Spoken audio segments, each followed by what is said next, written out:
बालों के अरे जिस दिन तुम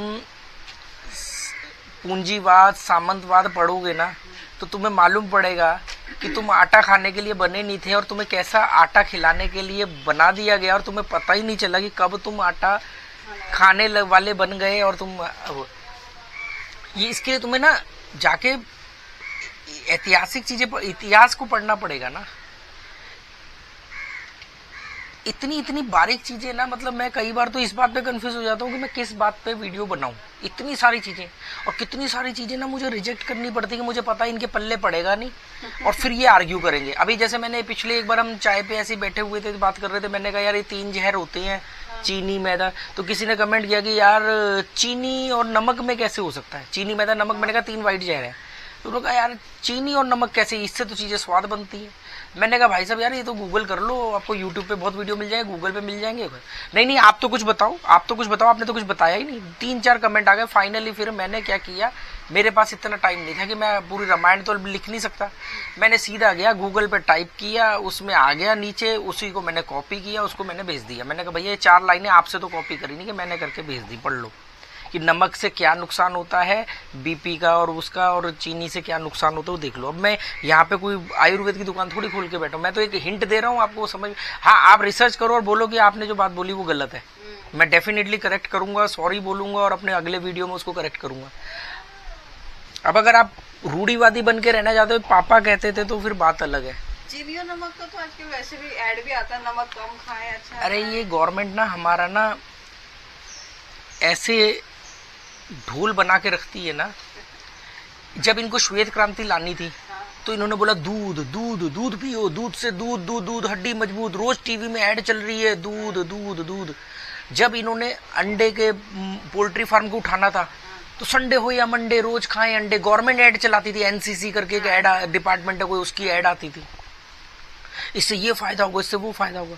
इन्होंने श्वेत क्रांति के नाम पे, अमूल को उठाने के नाम पे, हिंदुस्तान में रोजगार देने के नाम पे दूध को इतना प्रमोट कर दिया, और ये बोल के किया कि इससे आपकी हड्डियां मजबूत होंगी। उस टाइम पे जितने लोगों ने दूध पिया, फिर दूध पिया तो यार दूध में फ्लेवर के लिए फिर कॉम्प्लान और बॉर्नविटा आ गए, फिर उसको लोगों ने पिया, और उसके बाद में दावा किया गया कि आपकी हड्डियां मजबूत हो जाएंगी। आज जितने 40, 45, 50 साल के लोग हैं, सबके घुटनों की हड्डियां कट कर रही है, सबके घुटनों की कटोरियां चेंज होने वाली, ग्रीस खत्म हो गई है, और घुटनों की प्रॉब्लम इतनी कॉमन हो चुकी है कि भारत सरकार को घुटनों के दर्द के लिए हेल्पलाइन चालू करनी पड़ेगी।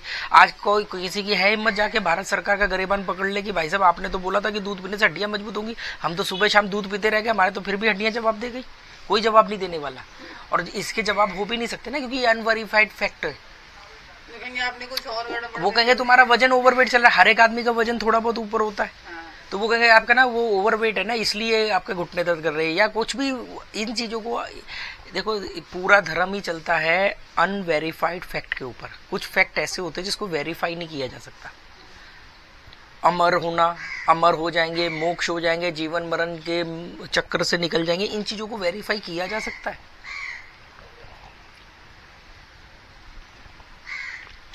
आप इतिहास रच दो, आप अमर हो गए। क्या हिटलर अमर नहीं है? हम आज भी हिटलर को जानते हैं। क्या सुकरात अमर नहीं है? प्लेटो अरस्तु अमर नहीं है? अमर होने के लिए मतलब आप कुछ ऐसा काम कर दो जिसके में आप इतिहास में दर्ज हो, जो इतिहास में लोग आपकी बातें करेंगे, ये है अमर होना। यहाँ पे अमर को हम कुछ और ही समझ करके बैठे हुए हैं। अमर मतलब जो मरेगा ही नहीं, मरेगा ही नहीं या अमर रहे, बस ऐसी नारा लगा दिया, बात खत्म हो गई। अमर होने का मतलब कि जिसकी बातें उसके शरीर के देह के त्याग होने के बाद भी उसकी बातें आगे जिंदा रहे, तो वो होता है अमर। गणेश की पूजा हर काम करने से पहले करते हैं, पता ही नहीं सबके, जितनी फैक्ट्रियां, जितने बिजनेस बंद हुए हैं, क्या इन सब ने गणेश की पूजा नहीं करी होगी? सबने गणेश की पूजा करी होगी। अब इनको मालूम ही नहीं कि गणेश का मतलब क्या है। ये तो गणेश का मतलब जो है वो एक मूर्ति को एक्सेप्ट करते हैं, या मैल से बने हुए पुतले को जिसकी गर्दन काट दी और वो हाथी की गर्दन लगा दी, उसको ये गणेश मानते हैं। गणेश के कई सारे अर्थ हैं। सबसे बढ़िया लोकायत ने बताया है। क्या हुआ? बंद हो गया था, फिर मैंने किया वजह? बैटरी कम हो रही है, मैंने अच्छा बिल्कुल ही ना खत्म। अच्छा, प्लान बी। आपको गणेश की कभी जिंदगी में पूजा करने की जरूरत ही नहीं पड़ेगी अगर आपने गणेश का अर्थ समझ लिया। गणेश के अर्थ ना अलग अलग संप्रदाय ने बताए हैं। जिसमें से सबसे बेस्ट जो मुझे लगा ना वो लगा लोकायत। लोकायत जो ग्रंथ है या जो संप्रदाय थी, ये इन्हें पहले चारवाक कहा जाता था, चारवाक सभ्यता। चारवाक सभ्यता जो होती थी वो वर्तमान में जीने वाली होती थी। वो कहती थी ना तो पैदा होने से पहले कुछ था, ना मरने के बाद कुछ था, हमें नहीं मतलब क्या था, हमें आज का मतलब है, हमें आज की ईएमआई, आज का राशन, आज की महंगाई, आज का पेट्रोल के प्राइस, आज का सुख, आज का दुख। हमें ना मोक्ष, अमर, पैदा कब हुए, पुनर्जन्म और अगला जन्म, इन सबसे कोई लेना देना नहीं। और ये चारवाक सभ्यता का जिक्र रामायण में भी मिलता है। जब राम जी को 14 साल का वनवास हुआ, ये भाई साहब चल दिए वनवास के, पिताजी की आज्ञा को पालन करने के लिए चल दिए। अब वो पत्नी को भी ले लिया साथ में, भी पत्नी भी बेमतलब में वो भी बेचारी फंस गई।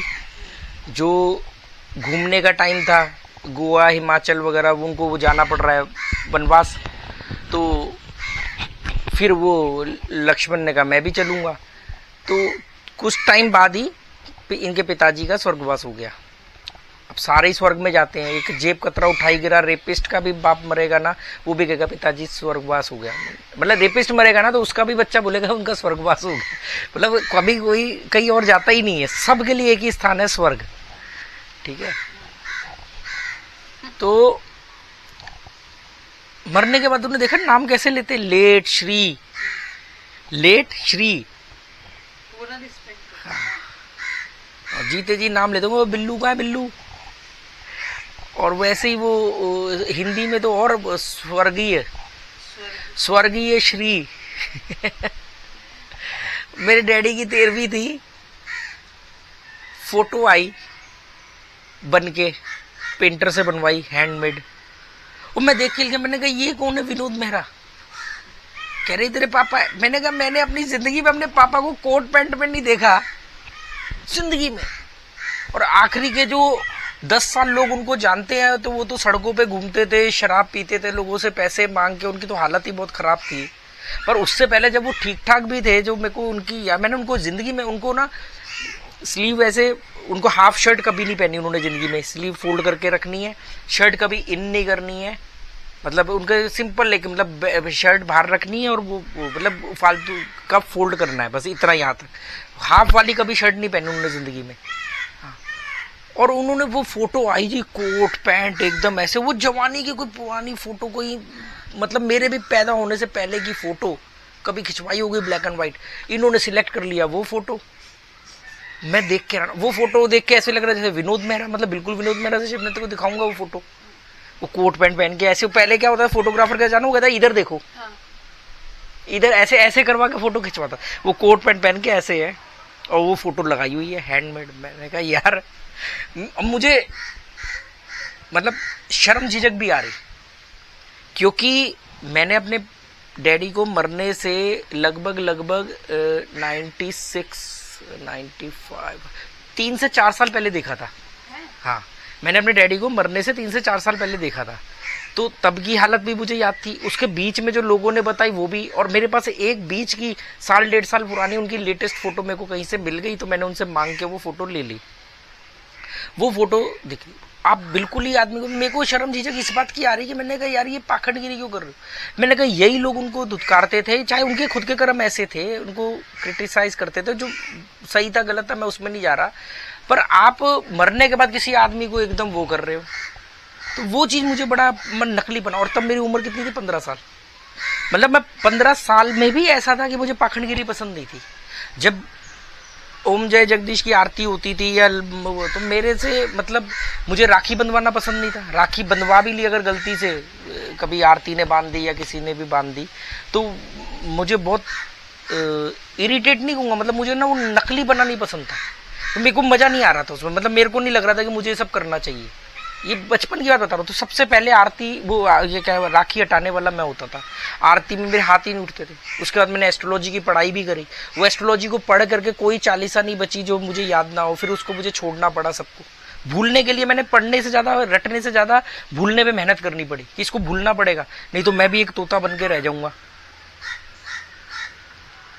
अब किसी से भी पूछ लो कि भी हनुमान चालीसा के अंदर होता है ना कि भूत पिशाच निकट नहीं आवे, महावीर जब नाम सुनावे। इसका मतलब क्या है? इन सबको लगता है भूत प्रेत नाच रहे हैं आज चारों तरफ। जब भी आपको डर लगे आप हनुमान चालीसा पढ़ लो, आपको ताकत आ जाएगी, आपके अंदर भूत तो डर के भाग जाएगा। हनुमान जी का नाम सुन के, महावीर का नाम सुन के भाग जाएगा भूत महावीर का नाम सुन के भाग जाएगा। ये इसलिए ये करते हैं, ये इनको लगता है कि इस चौपाई का मतलब ये है। जबकि वो ये कह रहे हैं कि भूत मतलब पास्ट, पिशाच मतलब फ्यूचर। पिशाच होता है ना, फ्यूचर के सपने हमें परेशान करते हैं। तो पिशाच कौन होता है? जो खून चूसता है, जो ज़ॉम्बी टाइप जो पिशाच होता है, खून पीने वाले को पिशाच बोलते हैं। तो वो पिशाच मतलब फ्यूचर, जैसे हमारा धीरे धीरे खून चूसता है टेंशन के रूप में। भूत मतलब जो निकल गया, जिसका कोई रोल नहीं है आपकी जिंदगी में, पर वो आपको इरिटेट कर रहा है, वो है भूत। उन्होंने कहा कि अगर आप इंडिविजुअल, आप अगर महावीर बनोगे तो आपको भूत मतलब पास्ट टेंस, और आपका पास्ट, अतीत में जो भी गलत सही हुआ आपके साथ वो, और फ्यूचर में क्या बढ़िया होगा, कैसे बढ़िया होगा, ये सब टेंशन आपको नहीं आएगी, आप प्रेजेंट में जियोगे।